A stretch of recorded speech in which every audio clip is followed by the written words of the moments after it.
Primero tengo que disculparme por muchas cosas. Para empezar, por no tener las tablas de Pepe como para poder dar una conferencia así magnífica como debe ser, con esa soltura, y tener que estar aquí un poco parapetado detrás de una muralla como de libros y de papeles que no sé muy bien para qué me van a servir. Pero bueno, aquí están por lo menos para darme como seguridad a mí mismo. Luego, porque por incidencia del calendario, pues me ha coincidido la preparación de la conferencia con una exposición individual aquí en Sevilla. Entonces, bueno, he podido dedicarle a esto el tiempo que he podido. Yo espero que no se resienta mucho esta presentación de esa contingencia.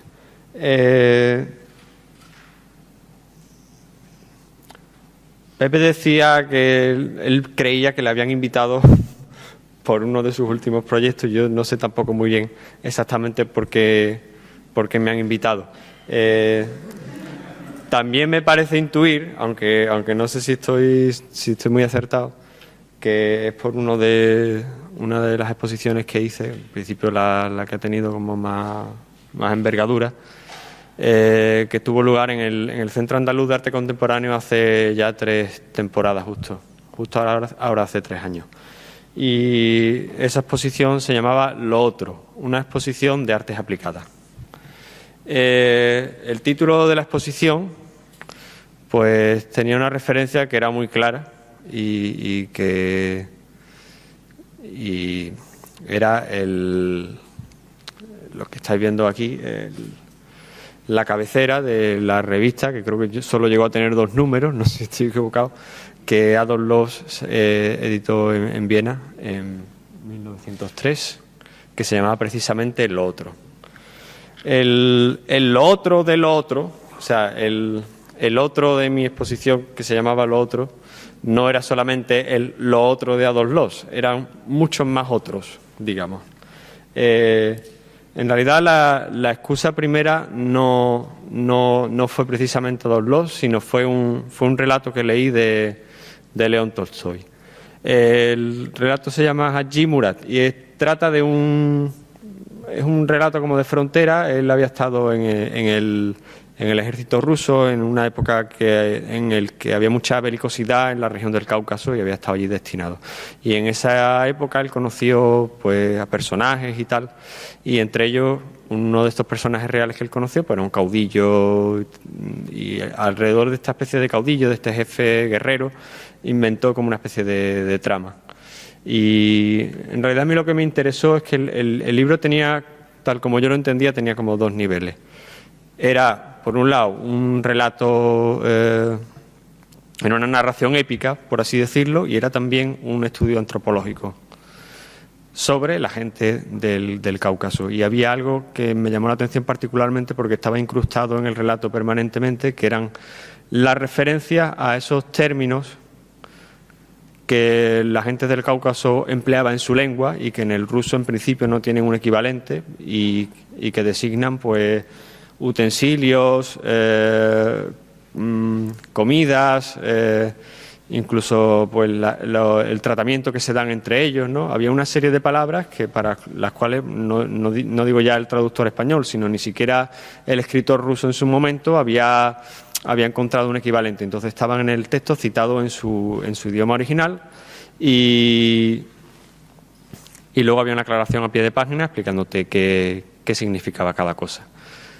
Claro, hay elementos que uno podía más o menos hacerse la idea de cómo eran, pero hay otros para los cuales ese término oscuro que estaba allí consignado simplemente por una definición muy escueta y que uno no había visto nunca porque pertenece a una cultura ajena, pues no sabía exactamente representarse cómo eran esas cosas, cómo eran esos utensilios, cómo eran esas prendas de ropa, cómo era esa indumentaria de la gente.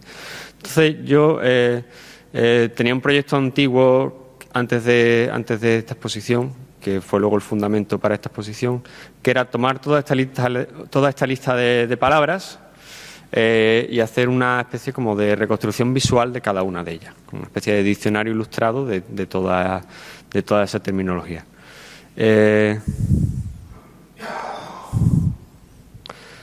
De hecho, el principio de la exposición era un poco la versión truncada o el origen de esa especie de proyecto basado en la reconstrucción de palabras. Si veis aquí todas las figuras de abajo, pues cada una de ellas pues representaba pues una de estas palabras, ¿no? A veces era una cosa que, como es un objeto tangible, pues era relativamente fácil de encontrar un referente y reconstruirlo, y otras veces pues son sustantivos como más abstractos y de alguna forma uno tenía que buscar una manera simbólica o aproximada o metafórica de hacerlos ver, ¿no?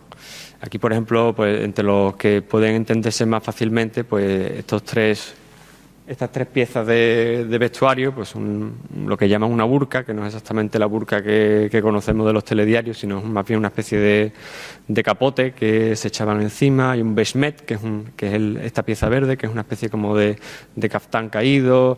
Ahí está la cherquesca, que es esta especie como de pieza de vestuario muy larga que cubre hasta los pies, como una especie de gran gabán con estas piezas a los lados que son como cartucheras para meter los cartuchos, la típica esta que vemos, con las que vemos vestidos a los cosacos, ¿no? Total, haciendo un poco esta reconstrucción primera, al final me encontré con que había alguien que había hecho esto antes que yo y seguramente mejor. Y era un dibujante alemán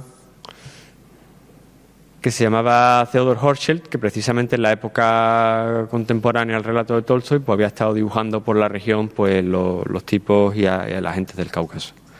Y eran este tipo de dibujos como pintorescos y tal, donde un poco lo que se quería hacer ver o lo que se quería expresar pues era un poco lo pintoresco o lo fascinante, ¿no? de estas gentes allí en un espacio como de frontera, ¿no? que para cualquiera que se acercara desde una metrópoli occidental como era Horschel, incluso para alguien que procedía de una región pues que tenía relación, como era el caso de Tolstoy, pues siempre había algo como de fascinante, ¿no? Para los rusos el Cáucaso es como para los americanos el Far West, básicamente.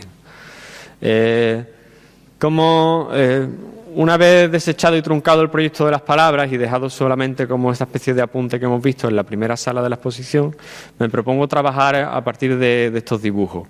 Y se me ocurre que una forma que puede ser plausible, un método que puede ser plausible para hacer algo a partir de ello, es precisamente como dejar de lado esa parte como pintoresca y buscar como relaciones no sé cómo decirlo, más sólidas, ¿no? O como partir de ellos para expandir o para tratar de hallar un equivalente gráfico, pero que fuera como más universal, más legible, que tuviera como otra aplicación, ¿no? Entonces se me ocurre como geometrizarlo. Hay un trabajo aquí que es como mitad realidad, mitad ficción, mitad especulación, mitad hecho constatado, ¿no? Que es hasta qué punto estos dibujos, cuando uno los analizaba, era plausible o era posible inscribirlos en relaciones geométricas coherentes, ¿no? Por ejemplo, este dibujo que tengo aquí, que es como una especie de jinete a caballo, pues estaba basado en un triángulo equilátero, escrito en un cuadrado y un rectángulo áureo, que a su vez dan la proporción del rectángulo áureo, y este tipo como de relaciones de la proporción ideal, ¿no? Y esto hasta cierto punto respondía al original y hasta cierto punto es algo que uno está forzando o violentando sobre el original. Y a partir de estos dibujos, de alguna forma, lo que entro a valorar es la capacidad del dibujo geométrico descriptivo como instrumento de análisis y la posibilidad de, a partir de ese dibujo, luego generar otras piezas aplicadas, digamos, ¿no? En principio, Como puede verse, algunos de ellos eran simplemente como pues, el dibujo que está arriba y una serie como de elementos medio decorativos y tal, como un plafón de escayola que reproduce la misma fisonomía del dibujo original. Luego, a su vez, ese mismo dibujo de arriba, que veis ahí muy pequeñito, estaba en otra pieza como desglosado. Esto sería, por así decirlo, como si fueran planchas de una hipotética estampación que se podría hacer a partir de estas 4 planchas de madera, correspondiendo con los 4 tonos que hay abajo, ¿no? Si tú esta primera plancha de arriba la impresionabas sobre la tinta de abajo, te daba la tinta negra del dibujo. Si impresionabas la segunda sobre la mancha ocre, te daba la mancha ocre del dibujo y tal. Este desglose, por así decirlo, no es solo formal, sino de alguna forma también es, por así decirlo, tiene una cierta componente antropológica, ¿no? Porque el negro te da la fisonomía particular del individuo, los rasgos, el ocre te da la masa de la piel, o sea, la tez, la pertenencia a un grupo étnico, por ejemplo, en este caso, el violeta que está a continuación lo que te da es la indumentaria, el sombrero, aquí aparece ya digamos la pieza de ropa que tuviera puesta encima y esta gran mancha verde de fondo con solamente con el blanco del ojo reservado sería, por así decirlo, el paisaje, el fondo, ¿no? O sea que de alguna forma toda la historia de ese individuo está, por así decirlo, desglosada como en secciones que se superponen y te dan la figura total del individuo, pero una vez que lo despiezas, lo que tienes son como estas partes pequeñas o mínimas de la historia. Tenemos otro pequeño dibujo que parte también de una especie como de cartel de Se Busca, donde estaban todos los bandidos del Cáucaso aquí reflejados, y aquí hay una labor similar como de desglose, pero aquí está como puesto en profundidad, ¿no? Es un relieve que no acaba de verse en foto del todo, pero si veis avanza desde un fondo, que sería igual del paisaje, sobre él avanza el primer nivel, que corresponde también como a la indumentaria, y luego hay un tercer nivel que corresponde a la fisonomía del individuo y a las armas. Veis los cuchillos y demás, y la parte de las cartucheras. Aquí hay otro trabajo similar que básicamente responde a lo mismo.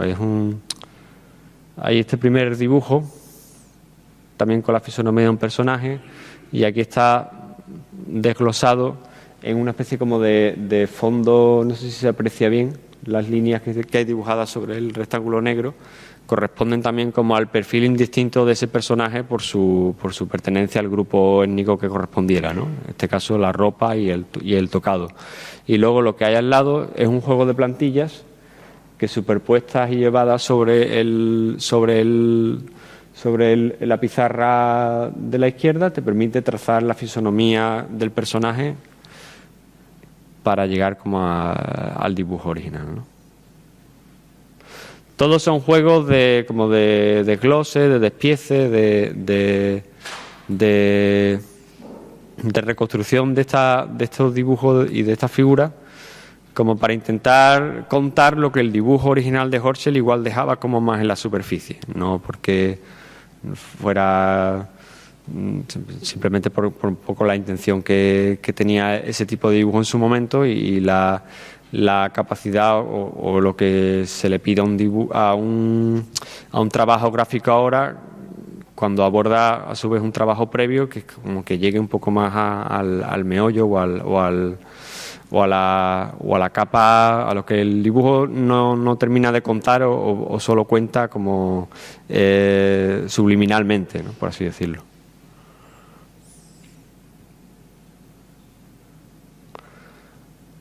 Esta parte también de un dibujo de un jinete a caballo, y aquí digamos que dejé solamente la silueta y todas las piezas que componen luego el dibujo, todos esos rombos y demás, están a su vez como desglosados aquí formando como una especie de gran puzzle que habría que armar dentro de la figura, pero a su vez, por así decirlo, son como unas líneas de texto raros que enmarcan como la figura, que queda como una viñeta en medio, ¿no? Y parece casi que hay un texto legible arriba y abajo, o si no, casi como un paisaje, ¿no? de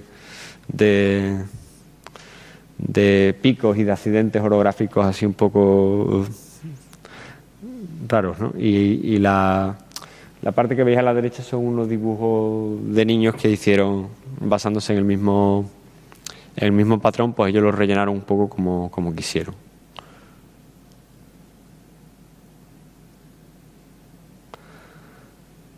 Cuando yo tengo más o menos claro que voy a trabajar sobre esa serie de dibujos y sobre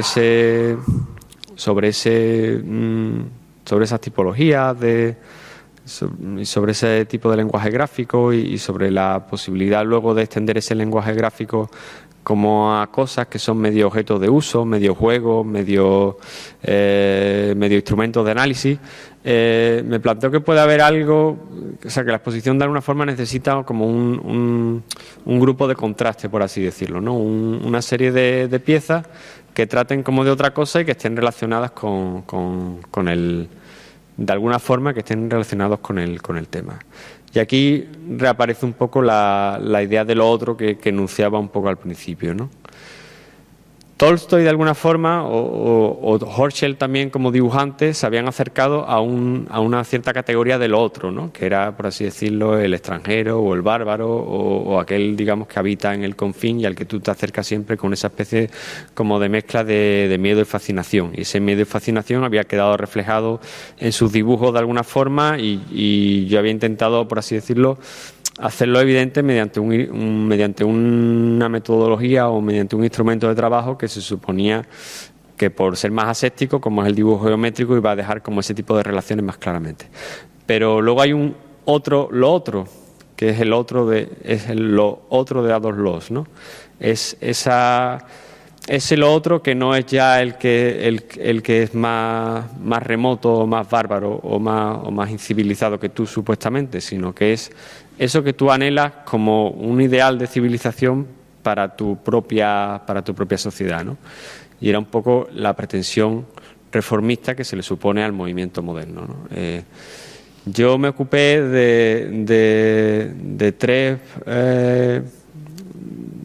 tres arquitectos o tres figuras de ese momento que son previas en realidad al movimiento moderno, de alguna forma son fundacionales y ponen un poco sobre la pista de lo que luego vendrá, que son Peter Behrens, Henry Stesenov y Adolf Loos.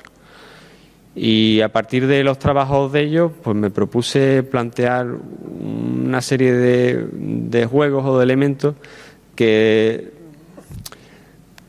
ponían, por así decirlo, en evidencia esa voluntad de cambio o de reforma, o no sé muy bien cómo llamarlo, como de evolución que se palpaba en ese momento, ¿no? Y de alguna forma jugaran con él y encontraran cuál era la parte neurótica o extraviada o hasta qué punto esas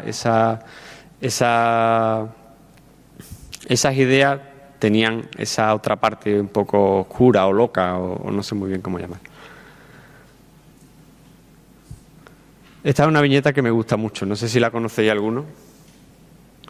El texto dice, es un poco una caricatura sobre la Deutsche Werbung, que debéis saber que era una asociación pues de artistas y arquitectos alemanes que se suponía que iban a entrar a colaborar con las grandes empresas y tal, como para subir un poco la calidad del estándar del diseño alemán en este momento un poco donde esa idea empieza a implantarse, ¿no? Entonces, la primera figura es Henry van de Velde, la segunda es Henry Mutesius. Entonces, el texto era: Van de Velde hace la silla individual, Mutesius hace la silla tipo, y luego el carpintero hace la silla para sentarse. Entonces, todas las piezas que había en la exposición tenían un poco este tipo de juego tonto sobre la idea del diseño, sobre la importancia del diseño en la vida, la importancia que entonces empezaba a dársele, ¿no? y las contradicciones que ya entonces, incluso desde ese primer momento, empezaba a generarse, ¿no?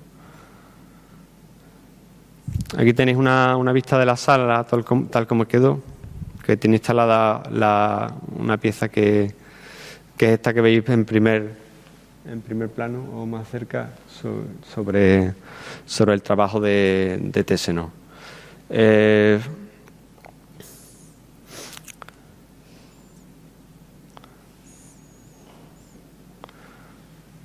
Yo me basé si todo tiempo que hace leer el texto, me basé en dos elementos, uno que Tesseno había dibujado y diseñado y otro que estaba presente en uno de sus escritos. El elemento diseñado era un mueble. Era un mueble tipo que había en una casa que él diseñó para una barriada como de gente que había sido repatriada después de la Guerra Mundial, de la Primera. Y en una de esas estancias había estos muebles que él dibujaba, que eran como medio...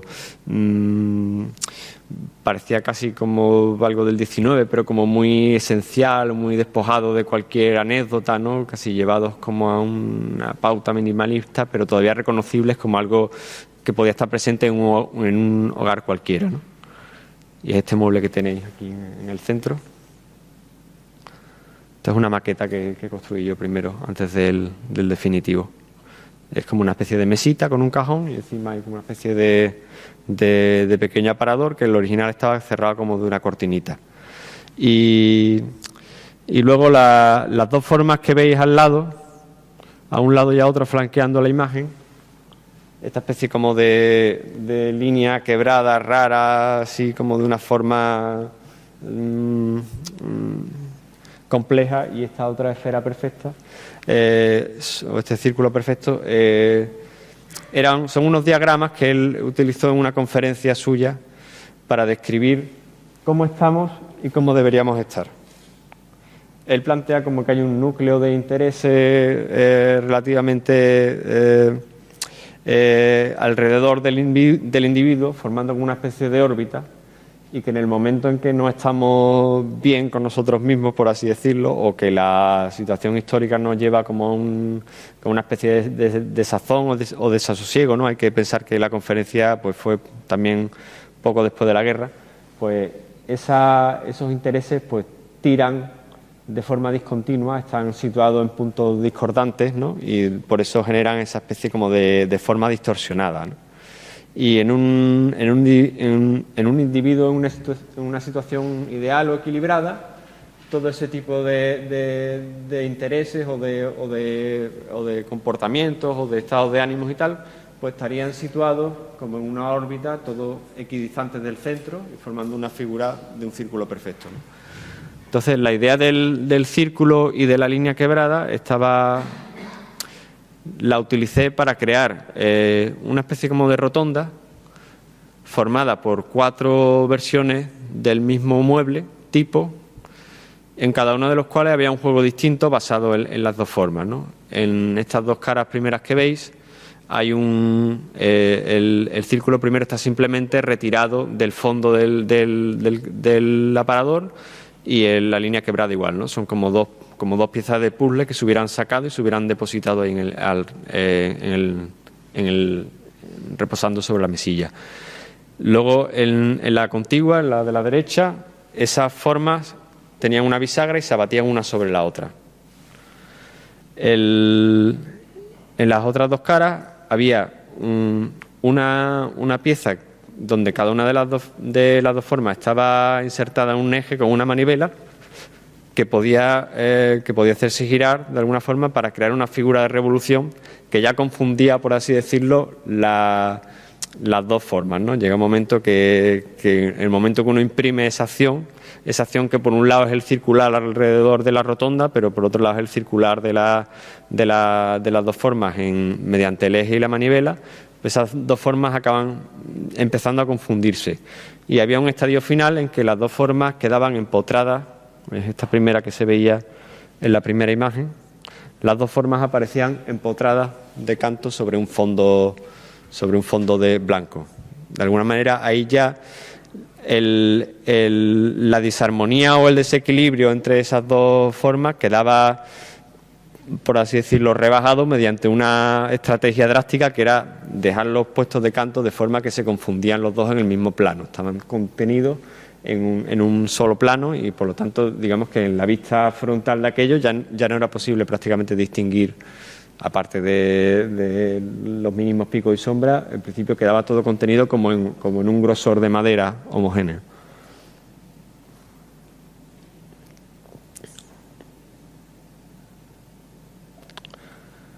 Luego está la pieza que hice sobre Adolf Loos, que está basada en dos de sus obsesiones. Una era el monumento y otra era la fontanería. Por así decirlo, él, del mismo modo que tenía esa obsesión con la idea de la monumentalidad o decía, ¿no?, de que los únicos temas posibles para la arquitectura eran la tumba y el monumento, ¿no?, y el resto de la construcción o algo así venía a ser, ¿no?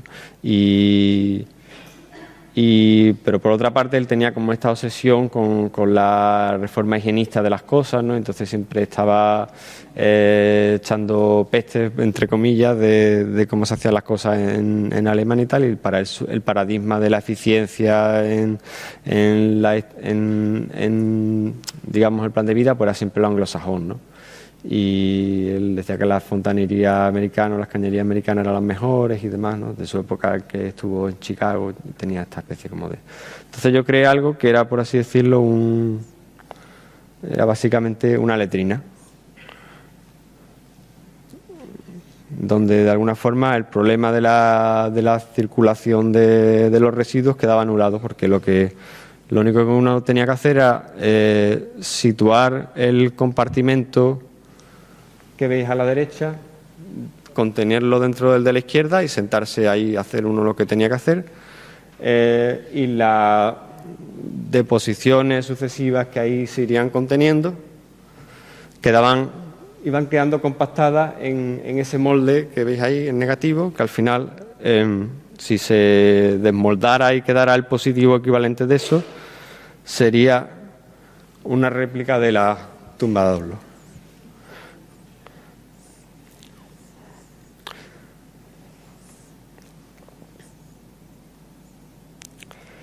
Luego hice otro trabajo, que es quizá el que me ha ocupado más tiempo, que estaba basado en el trabajo de Peter Behrens para la compañía AEG. Sabéis que este fue uno de los trabajos capitales o que fueron más característicos dentro de los asociados con la Verbund, y se considera que el trabajo que Behrens hizo para AEG, ocupándose del diseño un poco de toda la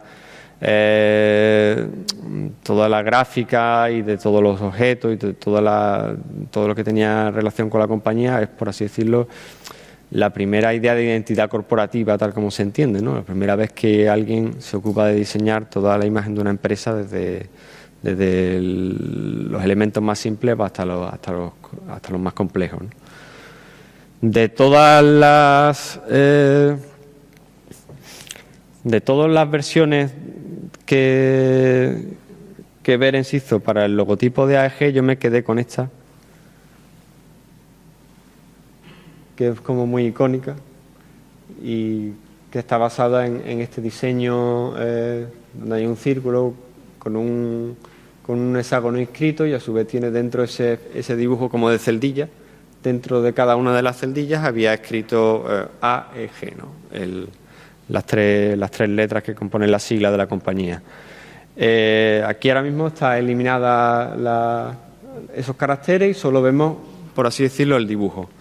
Y basándome en este mismo dibujo, tal cual está, incluso con esos compartimientos que forman como esa cruz que deja el logotipo en el medio, yo construí una máquina para dibujarlo. Una máquina que, por así decirlo, era funcional en el sentido de que servía para lo que servía, pero que no era práctica en el sentido de que era un exceso o una exageración o una especie como de dislate el pretender que alguien fuera a utilizar esto alguna vez para el fin que se le suponía, ¿no? Se basa en una especie como de reglas, que son esas láminas que veis abatidas como a los extremos de la mesa, que te permiten trazar como unas líneas de registro para luego en el casillero que te quedarían en el medio puedes ir con esa especie de cajones que son una serie de plantillas que están ahí metidas. Tú haces avanzar el cajón sobre el lugar que corresponde, bajas la plantilla que corresponde y puedes trazar con un lápiz el logotipo. Aquí hay un detalle donde se ve un poco el trabajo. Luego las plantillas quedaban otra vez contenidas dentro del mismo compartimiento, se retira, se saca el papel y se puede obtener el dibujo ya trazado, ¿no? Lo divertido es que de alguna forma esta especie como de hipérbole, ¿no? o de versión exagerada de una de esas máquinas que se suponía iban a hacernos, o se suponía entonces que iban a hacer como la vida más fácil, estaba puesta en evidencia por otra serie de objetos que había en la misma exposición que hacían lo mismo de una forma más simple. Entonces aquí al fondo veis otra pieza, que es esta de aquí que veis en detalle, que sirve para lo mismo, solo que el procedimiento en este caso es por estampación.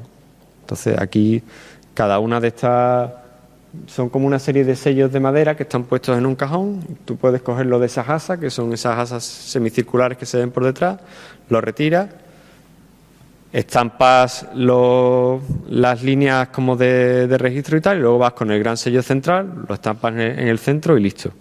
No necesitas la otra ya queda, por así decirlo, obsoleta dentro del mismo planteamiento, que vas como quemando etapas. Y esta es una versión de la máquina grande, pero como portátil. Son una serie como de reglas que uno puede llevarse debajo del brazo, por así decirlo, y montarlas sobre cualquier mesa, poniéndole unos topes y tal que vienen también como prefijados, y vas llevando tus reglitas sobre el sitio, y a su vez las reglas te crean como una especie de horma para que en el centro pongas la plantilla, y en una sola plantilla tienes lo que en la máquina grande era necesario, pues un cajón grande con tres plantillas guardadas, ¿no? La plantilla va girando y puedes hacer el sello completo con menos elementos. Y a su vez esto era ya la reducción mínima. Con esta especie con estos 1, 2, 3, 4, 5, 6, 7 sellos que hay aquí guardados en este aparador, que era así de pequeño, puedes hacer lo mismo que con la máquina grande, por estampación. Es como, por así decirlo, el despiece ya geométrico más escueto que se podía hacer del logotipo de Behring, y el utensilio de trazado más simple, o de estampación en este caso más simple, que yo por lo menos llegué a concebir a partir de aquello. De alguna manera, lo que se planteaba en la exposición, pues era entonces esa especie como de cosa un poco dual entre lo bárbaro y lo civilizado, ¿no? Era, por así decirlo,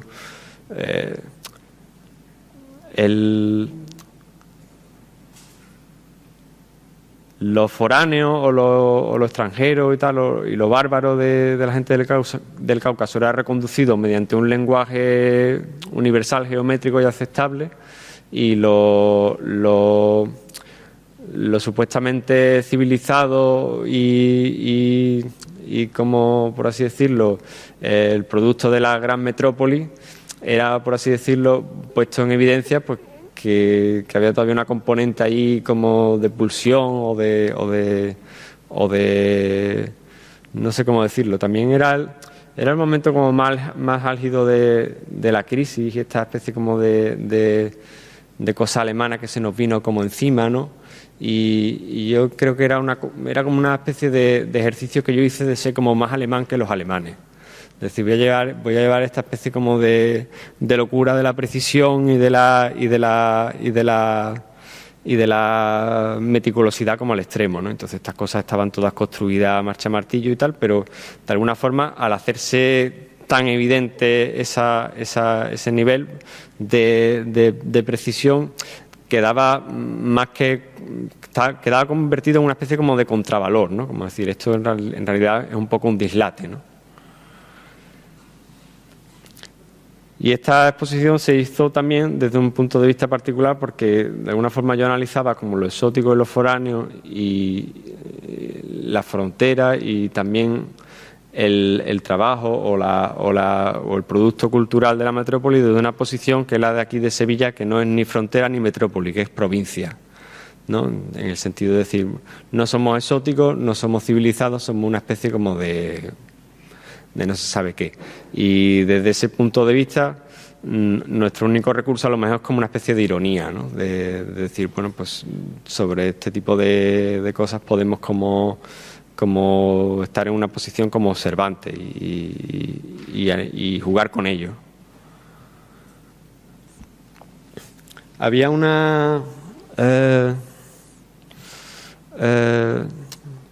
de alguna forma había dos temas, o sea, o dos recursos o dos estrategias dentro de la exposición que para mí quedaban un poco claras y que de alguna forma luego he trabajado en otras obras, o que incluso había trabajado en obras anteriores. Y una de ellas es, por así decirlo, la geometría, y otro era el lenguaje, ¿no? La geometría más o menos es claro, lo habéis visto prácticamente en todas las obras, que hay esa componente de búsqueda de una cierta base geométrica para todos esos productos. Y el lenguaje, por así decirlo, pues me había llevado de las palabras del relato a los dibujos y de ahí a las obras definitivas que haría. Entonces, el tema de la geometría, como digo, pues a mí luego me ha interesado como más vivamente, pero me ha interesado como de una forma que yo creo que es como peculiar, ¿no? Que es, por así decirlo, entender que más que un sistema o que una forma perfectamente congruente y científica de representación de la realidad, la geometría o las sucesivas geometrías, por así decirlo, han sido productos culturales de épocas determinadas y que han correspondido de alguna forma a la manera que la gente que las ha usado o que las ha puesto en circulación pues entendían cómo funcionaba la realidad. Bueno, esta primera imagen que he puesto es casi un chiste, ¿no? Durante una época estuve como muy pendiente de ver que se tiraba en la calle, porque me interesaba mucho coger pizarras para usarlas como de fondos para obras. Y tenía muchas ganas de tener una de estas que habéis conocido seguramente, que son como escolares y donde aparte del espacio para pintar y tal, tienen a la izquierda pues todas las formas como de generar, pues el trazado de la perpendicular, la forma de obtener la división esta de un segmento, el trazado del triángulo equilátero, levantar el cuadrado, todas las figuras de los polígonos regulares, ¿no? Y me hacía gracia además cómo había quedado esa especie como de fondo, el tiempo había dejado como esa pátina en el fondo como un poco magmática, ¿no? Y contrastaba con la precisión o con la exactitud y esa especie de asesia científica que quedaba como en el margen, ¿no? Y lo que se abría al lado de ese tipo de construcciones era como un abismo, ¿no? Y sobre ese abismo colocas una figura. Claro, si por así decirlo uno va a la primera referencia que uno tiene cuando empieza a interesarse por la geometría, y que en principio pues es Euclides, que es se supone el padre de todo esto, ¿no? y el redactor del primer gran compendio, se encuentra que la primera definición de Euclides, el punto es lo que no tiene partes. Entonces eso puede ser tanto algo que funda una metodología o un poema surrealista. Uno no lo sabe en realidad, ¿no? Porque si tú fundas la ciencia que se supone que se va a ocupar de la descripción y de la representación en algo que por no tener parte en principio no puede ser representado, porque cualquier cosa que se represente de alguna forma necesita extensión o magnitud, pues de alguna forma ya el propio principio de la ciencia está socavando su propio fundamento. Y es divertido pues pensar también que Euclides al final era una especie como de profesor de geometría alejandrino, del que no se sabe mucho, y sin embargo pues el trabajo que él hizo ha servido como fundamento durante siglos, y al final pues no deja de ser el trabajo de una persona en un momento y un tiempo muy determinado, ¿no? Es como un objeto perfectamente mensurable y que cabe en una estantería, y sin embargo abre como todo un mundo de posibilidades como la representación, ¿no? Entonces, esta es una pintura antigua que me gusta y me parece divertida, se llama Norte, y tiene esta especie como de alicatado indefinido, raro, basado en este motivo de estrella, y luego solamente se abre un módulo en el centro, como esa especie de estructura como cruciforme, que deja ver a su vez en el fondo una celosía que reproduce el mismo motivo de estrella, y al fondo como una especie de negrura que no sabes muy bien si conduce a su vez como a otras estrellas que no están representadas, ¿no? De alguna manera, este tipo de juegos como paradójicos es lo que me interesa trabajar basándome en la geometría, ¿no? Aquí hay una figura que no sé si se llega a apreciar muy bien, porque tiene como una hoja de trama muy densa, como para que no se pueda fotocopiar. Y hay una especie de dibujo muy leve de línea que reproduce a su vez un fragmento como de una vasija, donde hay un personajillo, no sé si lo veis ahí, como una especie de gorro curioso, y es una figura de un soldado espartano, una pieza de arte muy arcaico, muy antiguo, ¿no? Y de alguna manera se reproduce un juego parecido al que os comentaba respecto a la figura de los dibujos caucasianos, ¿no? Y hay esa especie de forma que está implícita en el original, pero que de alguna forma también la violenta, ¿no? La espiral a partir de la cual se genera el remate del gorro y a su vez se enrolla en la nariz, en el dibujo mío definitivo, pues estaba basado en proporciones y en pautas como ideales, que no sé hasta qué punto son las originales, pero de alguna forma uno intuye que están ahí, ¿no? Pero siempre queda como esa duda, ¿no? Y esa especie como de forma de violentar un original al mismo tiempo que lo desvelas, ¿no?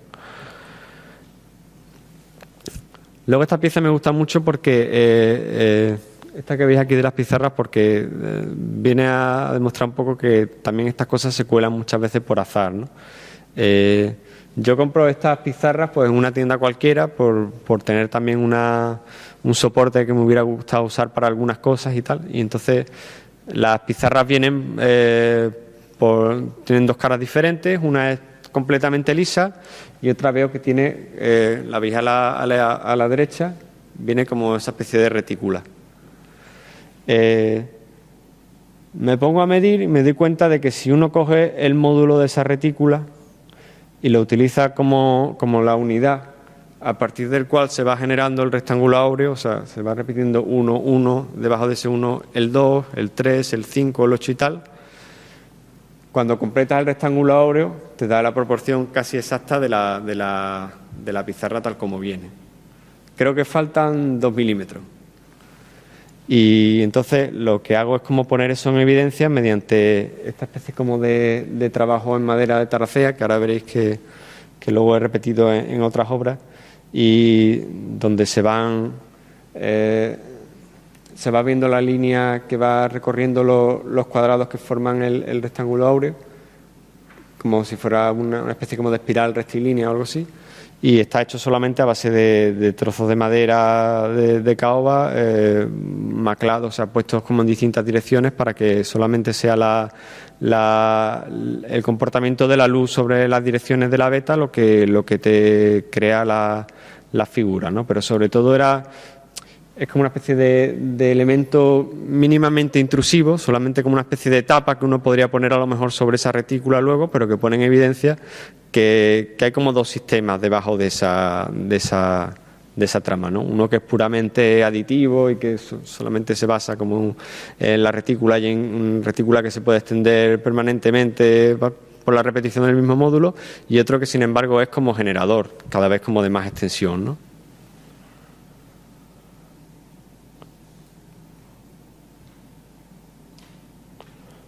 Luego juegos que se van sucediendo también, aquí simplemente como una especie de dibujo geométrico, luego queda como picado, como para desbaratar lo que has hecho antes o algo por el estilo.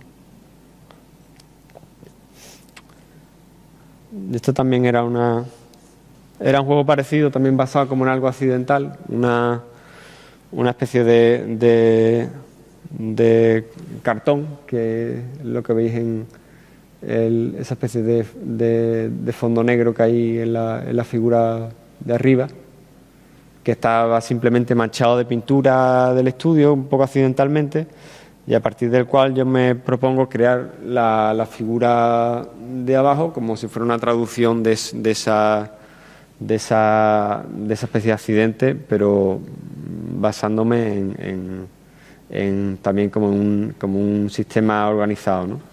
Y en este caso era una retícula que yo fui superponiendo al dibujo, y que a partir de esa retícula, ocupando cuadrados de esa retícula o trazando diagonales entre los cuadrados, pues fui construyendo una especie como de forma, que son unos tacos de madera que quedan como insertados luego en un fondo, y que de alguna forma pues es eso, viene a ser como un remedio del accidente original, ¿no?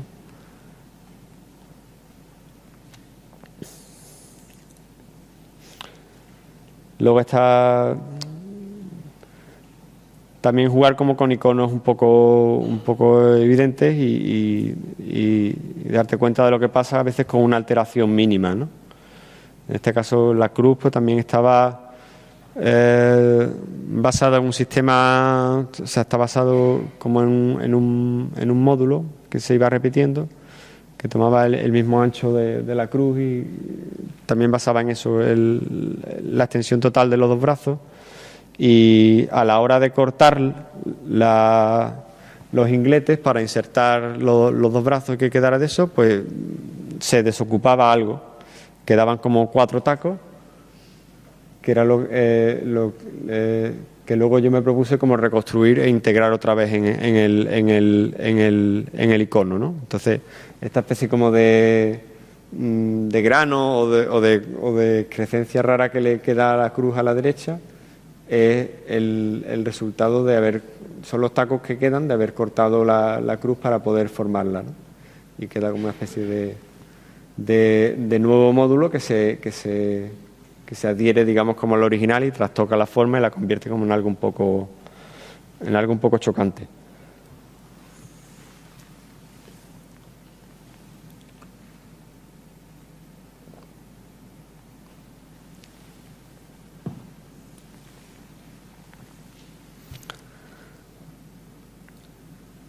Esto no es un trabajo, que vemos ahora no es como la referencia de un trabajo que hice a continuación, y no tiene exactamente que ver con la geometría, pero sí un poco con la descripción un poco numérica de lo real. Y esta pieza ahora mismo está expuesta en la exposición que tengo ahora en Rafael Ortiz, y es el original que vemos aquí, esta especie como de carta de color, estaba en un libro de un teósofo inglés que trataba el tema como de las auras, ese gran tema. Supuestamente cada color corresponde como a un estado del individuo, ¿no? No estoy ya ni a leerlo, pero era como elevada espiritualidad, egoísmo, amor imperecedero, cosas así, ¿no? Entonces, en función de cómo estuviera coloreada tu aura, así era como tu estado de ánimo. Entonces, basándome como en esa misma disposición de los colores, yo creo como una especie de carta de color como loca, que está basada en no solamente, o sea, es como un planteamiento dinámico del anterior, ¿no? Estos son una especie como de discos, cada uno tiene el color que corresponde de la carta de color original, pero a su vez giran, ¿no? Y se pueden poner como en distintas posiciones. Incluso yo planteé, aunque el original en realidad no funciona tan bien, que podían girar muy rápido y de alguna forma también, al mezclarse con la parte que queda debajo, el semicírculo que queda debajo con esa especie como de signo, que en realidad no es más que un sistema de numeración que se me ocurrió para no tener que escribir cifras. Lo único que hace cada signo es asignar un número al color que corresponde. Pues si eso girara rápido, de alguna forma el número y el color se mezclarían. Y luego en la parte inferior de la imagen lo que vemos es algo así como la reconstrucción o el desmentido de la leyenda original que había en la carta de color de Leadbeater, de este teósofo, y en vez de las relaciones entre los colores y los estados de ánimo, lo que hice fue simplemente reconstruir cada color en función de cuál era la cantidad de los tonos primarios necesarios para formarlo. Entonces, está montado en una especie de rodillos, que son esos que veis coloreados, que tú puedes hacer girar también rápido. Entonces, cuando giran a una velocidad determinada, lo que te reconstruyen es el tono superior.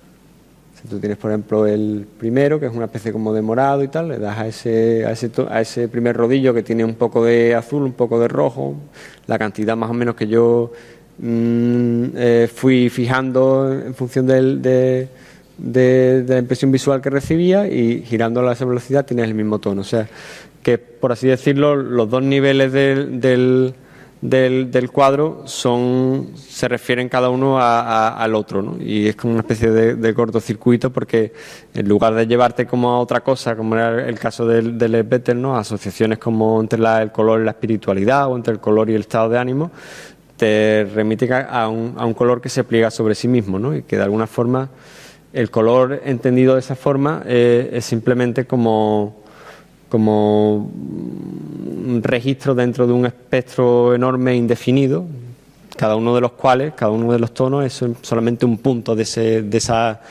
gran extensión indefinida del espectro.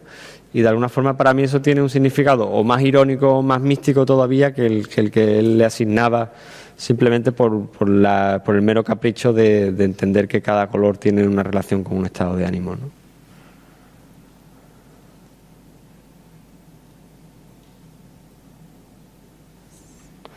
Luego la otra parte, vamos a hablar ahora un poco de obras que han nacido, igual que también algunas de la exposición del otro, basados como en el lenguaje.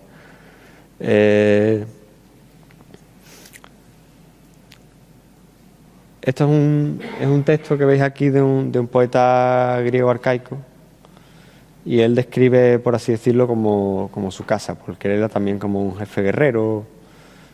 Y entonces yo me propuse básicamente coger el poema y reconstruirlo tal cual.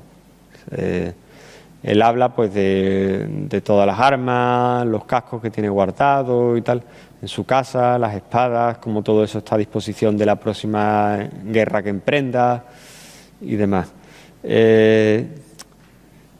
Entonces, en principio, lo que hice fue empezar a documentarme, y empecé a construir como esta especie de diorama o de versión arqueológica más o menos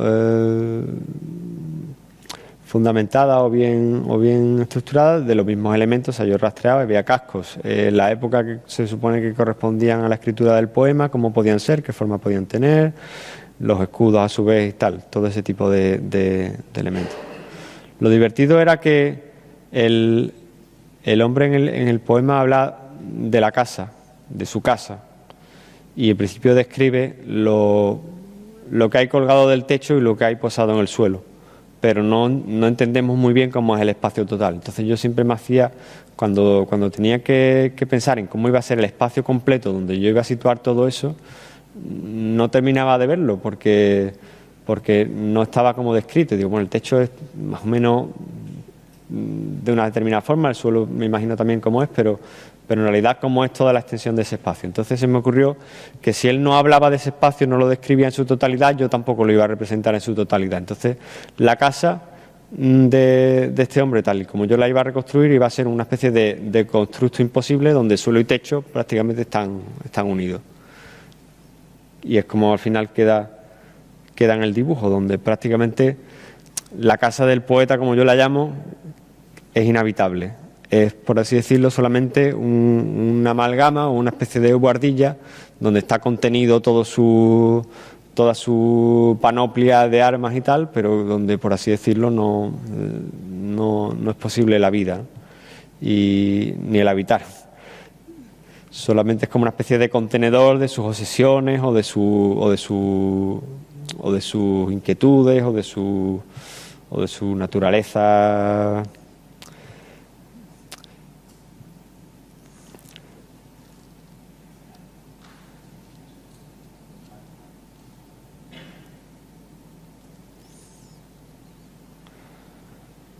Luego, si en esta primera obra hemos visto, como por así decirlo, un intento muy literal de reconstruir el contenido de un texto escrito, en esto que os presento ahora, por así decirlo, lo que se trata más bien es de hacer como visible una estructura que está debajo de un texto, sin atender en absoluto a lo que cuenta. Esta obra se llama Dos diagramas según los persas de Esquilo. Los persas es la primera tragedia que se conoce completa. Y es muy curiosa porque, claro, es como hablar de la guerra desde el punto de vista del enemigo, lo cual es una cosa muy sorprendente. Porque realmente Esquilo, que era un autor teatral griego y que había incluso combatido en la guerra contra los persas, pues de pronto escribe su primera tragedia y lo que hace es contar cómo los persas se enteran de la derrota de Salamina y cómo, por así decirlo, la noticia llega a palacio y cómo se lamentan de todo aquel desastre. Y bueno, en realidad la obra es como una especie de enorme canto funerario o algo así. Como decía Agustín García Calvo, que era que fue uno de los traductores hizo una de las mejores traducciones, una de las mejores versiones de la obra. Era como imaginarse que los americanos en los años 60 hubieran hecho una película sobre los vietnamitas o algo por el estilo, ¿no? Una cosa verdaderamente insólita. Y él, García Calvo, quiero decir, en su versión hizo una distinción que a mí me parecía muy interesante y que normalmente no se suele tener en cuenta cuando se lee esas obras de corrido como si fuera simplemente un texto, que es que esas obras se cantaban. Entonces, y además no se cantaban siempre de la misma manera. O sea, dentro de cada obra había secciones que tenían, por así decirlo, una forma de canto o de declamación diferente. Había partes que eran, por ejemplo, las que corresponden al coro, eran partes que se cantaban tal cual. Y incluso tienen estribillos y demás. Y luego hay otras partes que se parecen más a lo que nosotros entendemos como declamar, pero siempre con una variante que está casi más cerca del canto que de la pura declamación.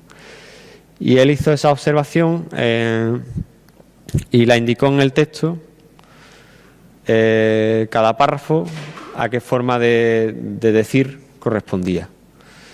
Y entonces yo lo que me planteé al final es como construir un diagrama donde se pudiera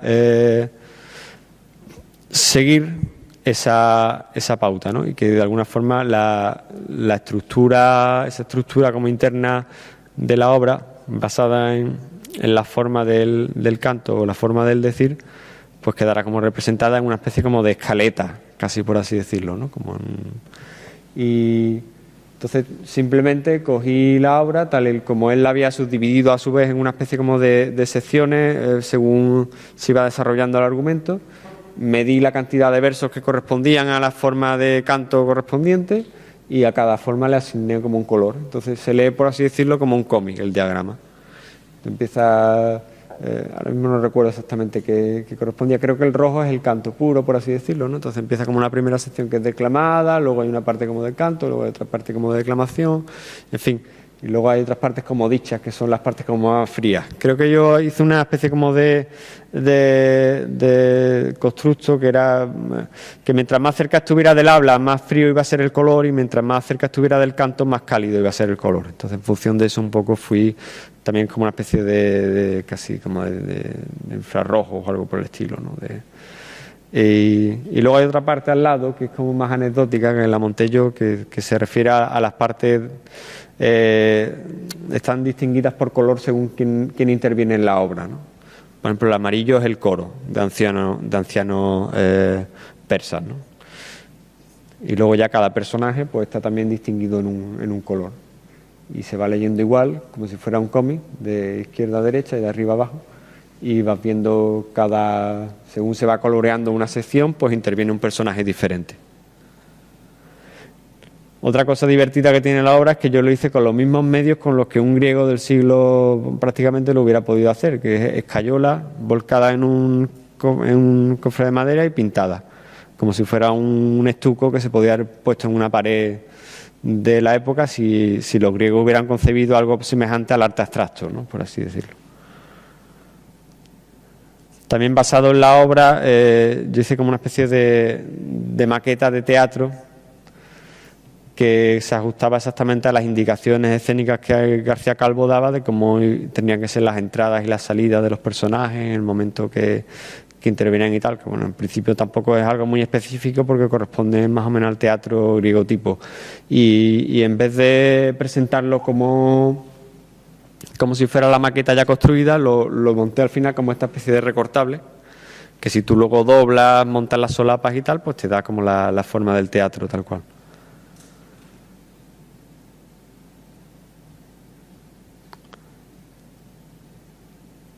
Y esto a su vez es un teatro persa que es un modelo mucho más sencillo de teatro porque lo que los persas tienen, o sea, me propuse por así decirlo reconstruir a su vez lo que podría ser el teatro del otro, ¿no? En este caso. Y si hay algo parecido al teatro que hacen los persas o que hay en la tradición irania, son unas representaciones como del martirio de este pariente de Mahoma, a partir del cual se funda por la versión chií del Islam, ¿no? Y la idea que ellos tienen de teatro es un escenario circular, puramente, como una especie de gran tarima circular. Entonces aquí está desglosado igual, como si fuera un recortable. Tú puedes doblar las pestañas y las dos tiras que tienes abajo las colocas como contorneando la figura y al final tienes como una especie de estrado circular.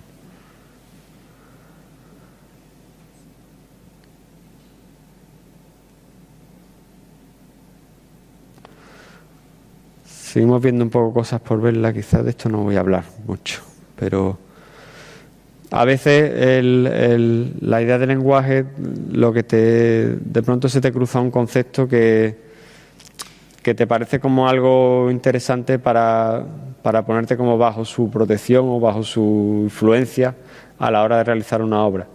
Y en este caso yo he estado haciendo este tipo de trabajos como en madera, que son como medio cosas funcionales y tal. En este caso es como una especie de collar. Y cuando yo lo tenía muy avanzado se me ocurrió que un título apropiado sería llamarlo Ponos, que es la idea que tienen los griegos. En realidad no utilizaban, en el griego antiguo no hay una palabra como que designe exactamente el trabajo como actividad productiva, pero tienen esta palabra ponos que se refiere como a cualquier labor penosa y esforzada. Por ejemplo, los trabajos de Hércules eran ponos. Y entonces se me ocurrió que tal como había sido la construcción de esta obra, pues era un título adecuado.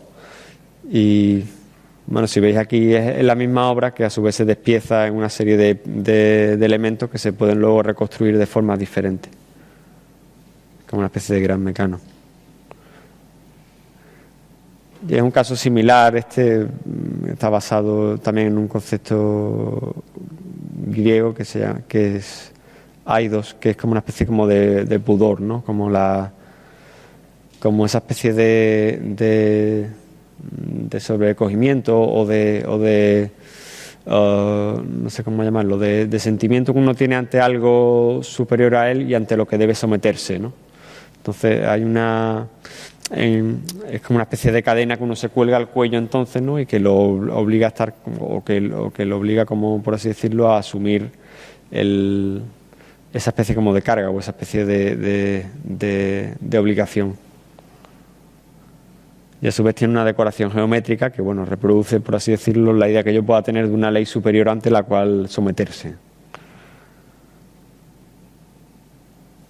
Bueno, voy a pasar de esto porque se nos va a hacer muy larga la cosa.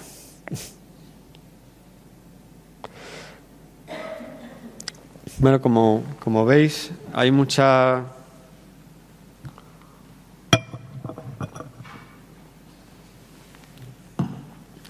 bastante referencia en estos trabajos como al arte antiguo. Y yo fui como cada vez más consciente de ello y desarrollé pues una serie de trabajos que lo hacían como más evidente, donde ya el préstamo, por así decirlo, era muy literal. Y por ejemplo, hay una serie de obras que yo hice que me parecieron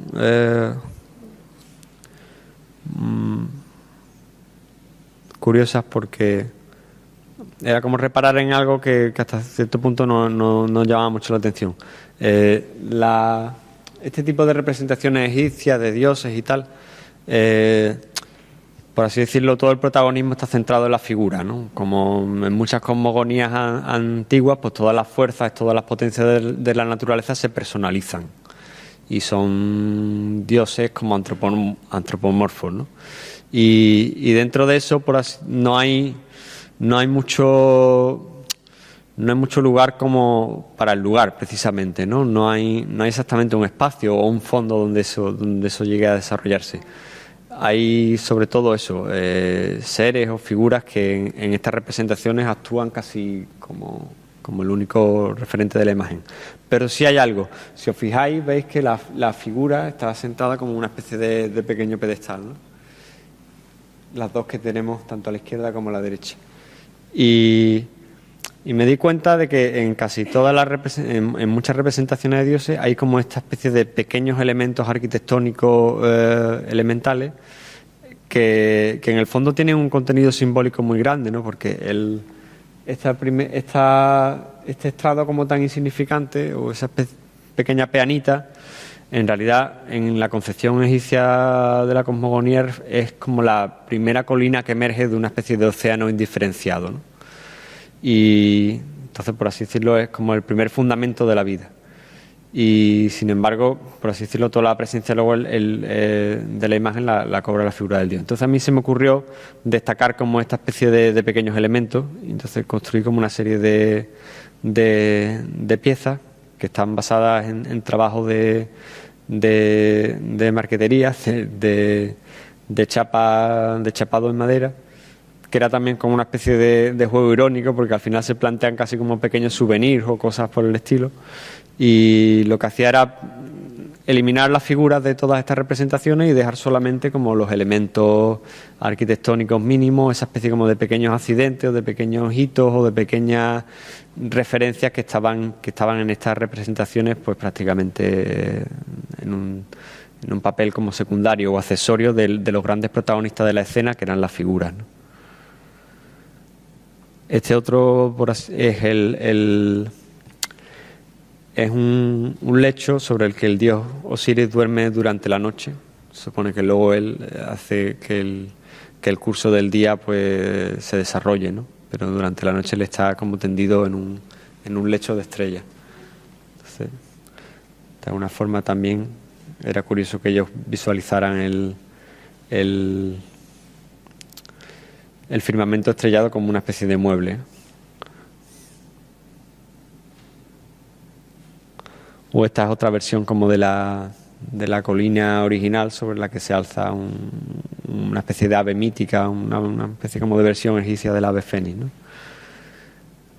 Y despojada de figuras son como esta especie como de elementos donde bueno, ya está implícita un poco la idea de la pirámide, pero a su vez hay esta pequeña cosa que sale que es como una especie de caña que brota del centro del montículo y es sobre el que se posa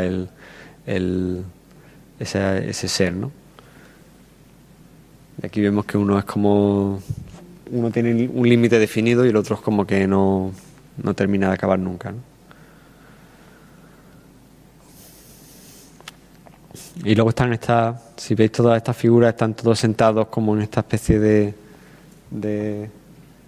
sillas, ¿no? Que tienen esta forma geométrica tan curiosa como modular también, ¿no? Parece como si hubiera un cuadrado que es el módulo que luego se repite.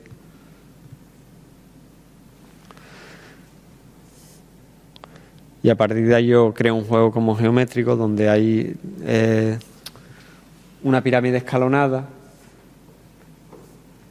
y una serie de elementos que remiten a esos asientos o a esos estrados y que se sitúan en distintas posiciones en la cima o dentro de la pirámide o fuera, ¿no? Como haciendo ver distintos niveles donde según la posición del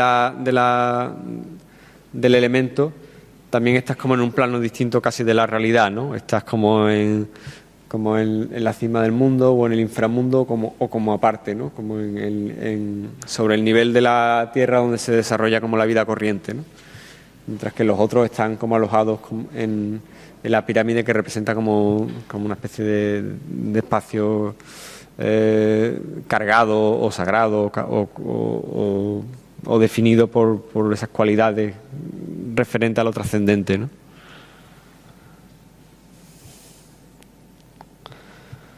Otro trabajo que estaba basado también en poner en evidencia pues esta especie de cosas curiosas de la representación en obras de arte antiguo son una serie de dibujos que yo hice basados en miniaturas persas.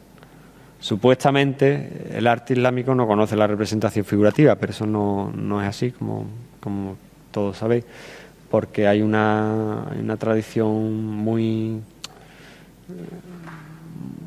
que tuvo sobre todo un gran momento después de la invasión mongola, que fueron en realidad los que lo introdujeron, los mongoles, y luego ya se quedó en Irán como una especie de arte nacional, por lo menos hasta durante toda la época safávida y tal, siglo XVI, XVII, XVIII. Y es el arte de la miniatura, ¿no? Entonces realmente ellos ilustraban escenas pues tanto del libro de su tradición como el libro de los reyes, que cuenta pues toda la historia de los reyes de Irán, míticos y de los supuestamente ya históricos, como incluso pues obras que eran devocionales, el Corán y demás. Y lo representaban pues en láminas a veces con más o menos pudor se representaban según qué figuras, pero todo estaba como representado. El arte de la miniatura tiene un carácter muy particular en su utilización del color y de la luz que es muy afín a la tradición irania, que es que en realidad las cosas se dibujan sin sombra. O sea, cada forma o cada ser que está, pues está como iluminado por dentro, ¿no? Todo tiene solamente color local y no está sombreado como en la pintura occidental convencional. Entonces, ese carácter que es particular y que es muy, como digo, muy característico por el componente que tiene la civilización irania respecto al tema de la luz, que es un poco anterior al Islam, y que ciertas formas del Islam chií pues, han recogido, ciertas formas como de teosofía del Islam chií han recogido, pues el tema de la luz tiene es como una especie de culto, de potencia como originaria en la que todo está basado. Y a mí se me ocurrió que se podía un poco trastocar eso mediante una estrategia como sencilla. Primero, poner en evidencia que la estructura un poco abstracta que sustenta esas representaciones de la miniatura, ¿no? Entonces hice una serie primero como más elemental, que son una serie de piezas como la que veis a la izquierda. Y hay una especie como de papel así como rajado que tiene una forma dibujada, geométrica, que básicamente es la misma estructura que hay en el original, donde va el texto. Veis que hay como por así decirlo, como si fuera la maqueta del original, ¿no? de la página original. Estas maquetas son características porque, de alguna forma, como luego muchas de esas obras se esparcen y ya no se conservan como libros, sino que están, por así decirlo, perdidas por el mundo, uno puede identificar a qué obra pertenecen, porque de alguna forma la manera en que está dispuesta la orla y estos rectángulos donde está escrito el texto, pues tiene siempre como un carácter idéntico o similar en distintas páginas que forman parte de ese mismo libro. Entonces tú puedes encontrarte una página de tal obra en un museo y reconocerla porque te das cuenta de que la disposición es similar a otras que conoces, ¿no? Es como una huella que permanece. Y luego sobre el tema que os comentaba acerca de la representación y de la luz, pues se me ocurrió que una forma curiosa de restituirle a esos objetos que estaban dibujados en los originales, restituirles, por así decirlo, la parte de sombra que les correspondía, era construirlos como objetos. Entonces, a partir de un motivo concreto de una de las miniaturas, de uno de los dibujos que aparecían en la miniatura, pues yo reconstruía como un objeto, como una maqueta, más o menos aproximado. En este caso era pues toda esa especie como de forma que veis aquí a la izquierda, que es como medio mineral, medio vegetal, todo queda como confundido, ¿no? Y hay como una especie de forma, como una orografía como imposible de esa especie de montaña que también tiene como un significado sagrado para esa tradición. Entonces yo hice como esta especie también como de montículo extraño amalgamado de formas como raras, como esa especie de rocalla excéntrica y tal, y que al ser reconstruida con más o menos fidelidad como un objeto, en el momento que ya era arrojada al mundo, por así decirlo, ya volvía a tener la parte de sombra que le correspondía. Y algo parecido sucede en este dibujo, ¿no? También vemos otra vez el dibujo de la orla, donde en la miniatura original veríamos por una parte el texto, por otra parte la imagen, y luego uno de los motivos que había en la ilustración original, reconstruido como un objeto y de nuevo vuelto a verse como un objeto con la sombra que le corresponde.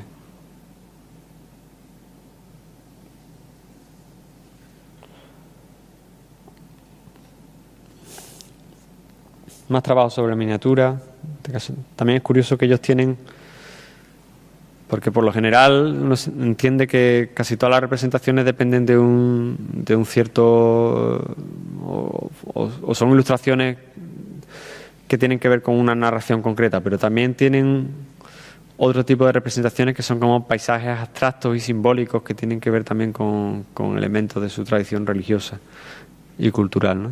En principio son como jardines perfectos que apelan como o reconstruyen supuestamente pues imágenes como del paraíso y cosas semejantes, ¿no?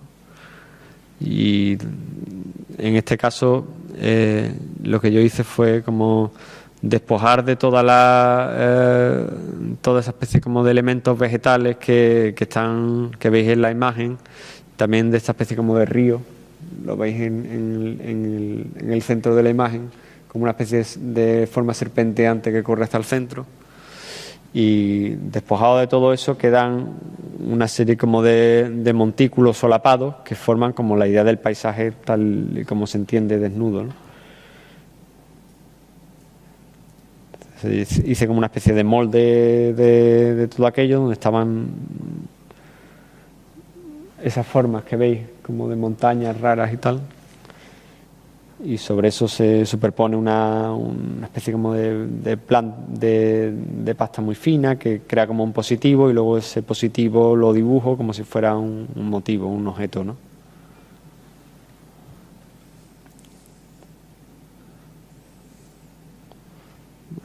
Vamos a pasar un poco de esto también.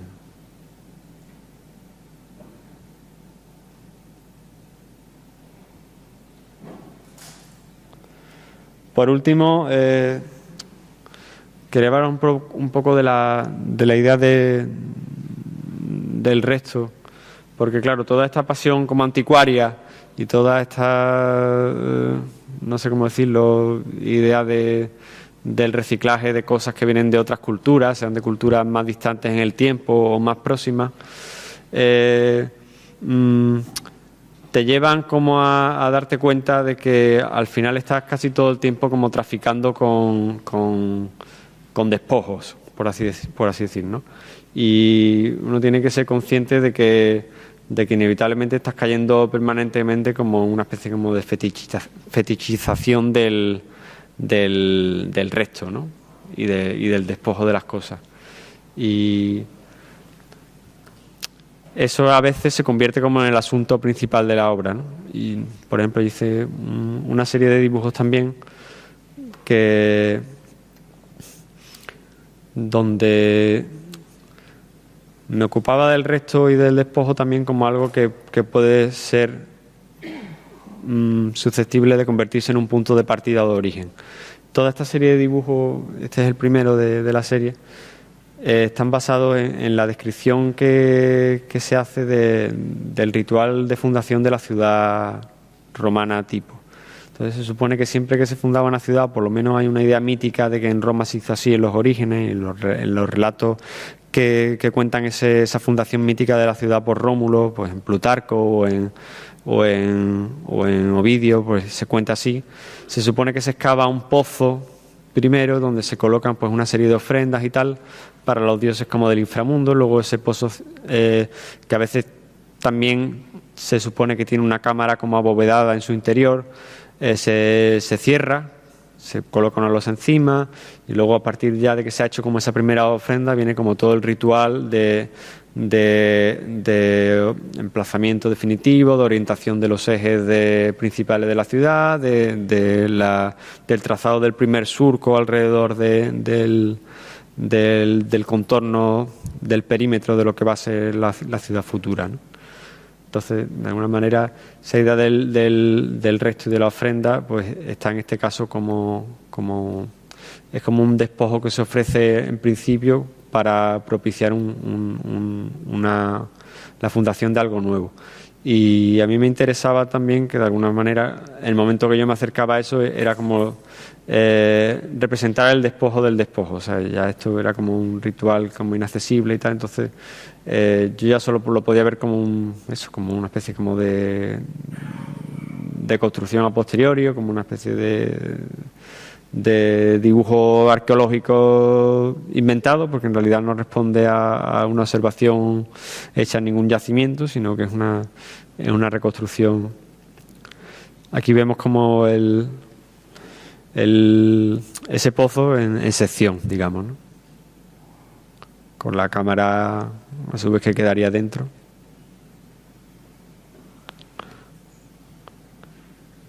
Y estos son todos los dibujos de la serie.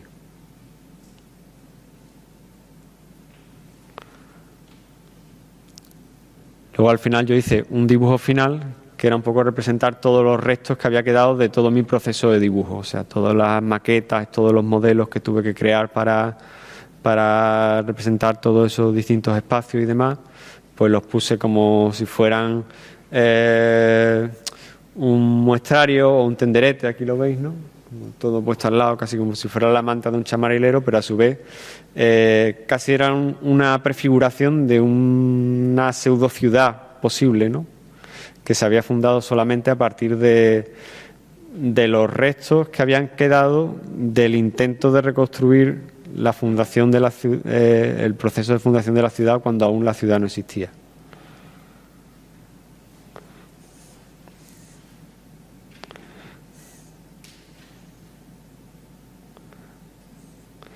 Y esta idea del resto al final no es solamente que algo que uno termina, por así decirlo, tomando de otro sitio, sino que termina uno asumiéndolo como que es parte de tu propio trabajo, ¿no? Cuando yo desmonté todas las obras que habéis visto del CAC, todas las máquinas, todos los muebles y demás, hice una serie de fotografías de cómo había quedado todo desmontado. Entonces ahí es donde de alguna forma tomas conciencia de que todo tu trabajo es también como la prefiguración de un resto futuro, de un despojo que está por llegar y por hacerse, pero que está ya ahí de alguna forma prefigurado. Y una cosa divertida de la que me di cuenta es que yo había sido muy, muy consciente de ese hecho porque lo había hecho todo desmontable. Entonces también es por una especie como de manía o de aversión personal que tengo a pegar las cosas definitivamente. Entonces, cuando trabajas con madera y tal, yo todo lo que puedo intento que quede ensamblado solamente y que sean ensambles que queden exactos y que luego pueda desmontar con cierta facilidad o que siempre tenga por donde la cosa se pueda desmontar. Y es muy divertido porque en el momento que tú tienes eso en mente, eso condiciona la forma. Entonces, el diseño definitivo de las cosas o la apariencia definitiva de esas cosas están condicionadas por algo que luego lo que va a pues esa especie de posibilidad de desmontarse, quiero decir, que lo que hace es como no sé cómo explicarlo, como darte cuenta de que has pensado esas cosas más para que estén guardadas que para que estén expuestas. Entonces es como una cosa muy perversa, ¿no? Decir, bueno, yo he hecho esto supuestamente para que se exhiba, pero en realidad casi todo mi esfuerzo de diseño ha estado destinado a que esté luego guardado de una forma eficiente, ¿no? Entonces por aquí están todos los restos de la exposición, tal como quedó, y ahora mismo está todo en el estudio, cogiendo una capa de polvo que yo creo que conviene perfectamente y que es una buena descripción de cuál es el destino de estas cosas hoy en día. Bueno, pues creo que he clavado la 1 hora y media.